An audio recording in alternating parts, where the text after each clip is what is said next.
السلام عليكم. هنتكلم النهاردة عن أبو دم خفيف اللي ما تكررش ومش هيتكرر، أحمد رمزي. صلى على النبي وكل من النبي يصلي عليه، ويلا نحكي الحكاية.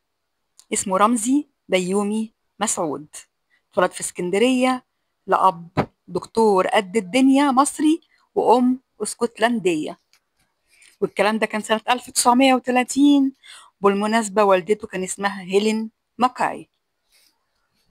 رمزي درس في مدرسة الأورمان، وبعد كده في مدرسة الصفوة والنخبة في اسكندرية اللي هي فيكتوريا كوليدج، وبعدين دخل كلية الطب عشان يبقى دكتور زي باباه، وكمان كان أخوه الكبير طالب في كلية الطب، فيبقى هو وإخواته دكاترة زي باباه. للأسف رمزي كانش عاجبه موضوع كلية الطب دي. رمزي كان دماغ لوحده كده وشقي ولعبي، وبيحب الفرفشة والهزار، فكلية الطب دي كانت مش ماشية معاه، فقعد يسقط 3 سنين متتالية ورا بعض، وفي الآخر حول لكلية التجارة، وده اللي قهر أبوه وأمه، وحتى أخوه زعل منه جدا لأن هم كانوا حاطين في بالهم إن الولدين يطلعوا دكاترة زي الأب ويكملوا مسيرة الأب الطبية. رمزي مشي تمام في كلية التجارة وخلصها وخد البكالوريوس، لكن سنة 1939 حصل كارثة للأسرة، وهي إن باباهم كان دائم المضاربة في البورصة، وللأسف خسر كل فلوسه، فطبعا جات له سكتة قلبية وتوفى. لقت نفسها الأم مسؤولة عن البيت، فاضطرت تنزل تشتغل، فاشتغلت مشرفة على طالبات كلية الطب.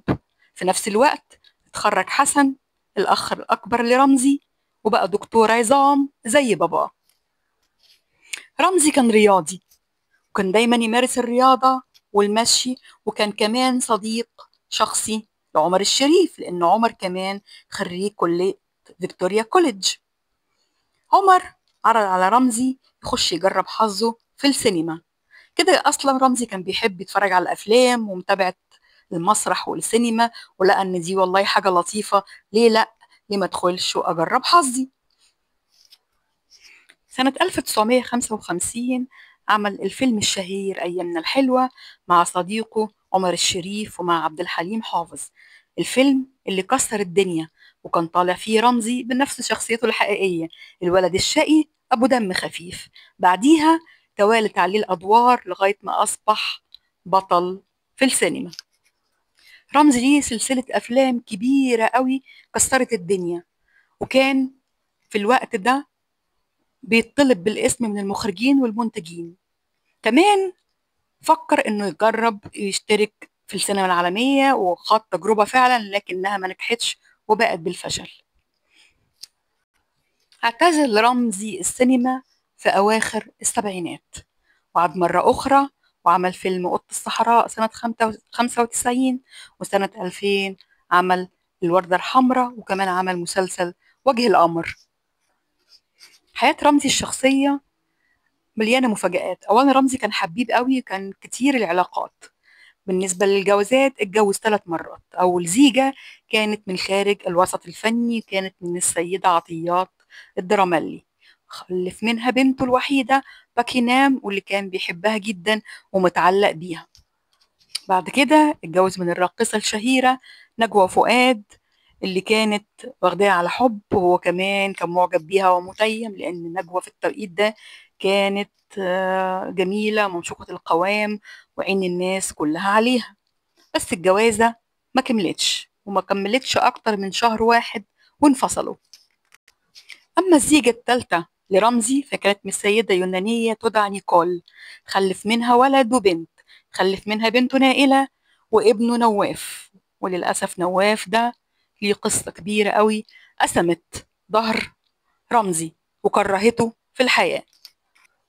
نواف اتولد قبل ميعاده، قبل الشهر السابع، فاتولد عنده مشاكل في الإيدين، إعاقات وإعاقات في الرجلين، وكمان مشاكل في المخ.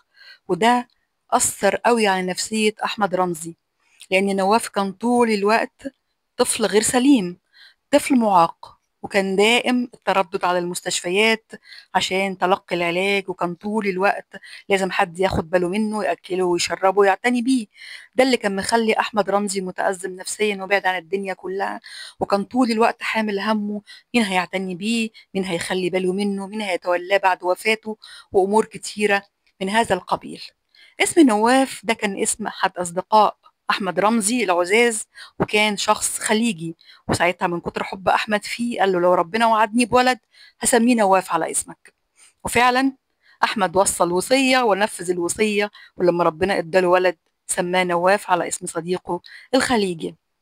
يشاء القدر إن نواف يتوفى سنة 2018 عن عمر 41 سنة، والكلام ده كان في لندن، وده بعد وفاة أحمد رمزي بسنوات قليلة جدا. أحمد رمزي اتوفى سنة 2012، كان عنده وقتها 82 سنة. توفى نتيجة جلطة دماغية حادة، لأنه وقع وقعة وحشة جدا في الحمام لما كان بيتوضى عشان صلاة العصر، وهو في السنوات الأخيرة من حياته كان عايش في بيته في الساحل الشمالي، وكان موصي إنه لما يدفن ولما يتوفاها الله يدفن بطريقة بسيطة، ويدفن في الساحل برضه وفي هدوء وفي بساطة. وفعلا لما توفاه الله في بيته في الساحل اتدفن هناك، وخرجت الجنازة من مسجد صغير في الساحل الشمالي، والدفنة برضو كانت في الساحل الشمالي. دي قصة الولد الشقي أبو دم خفيف أحمد رمزي، ربنا يرحمه ويرحم ابنه نواف. ودي كانت حكايتي النهاردة، وأنا أختكم همسة، ودي قناتي، من فضلكم ادعموني. شكرا ليكم.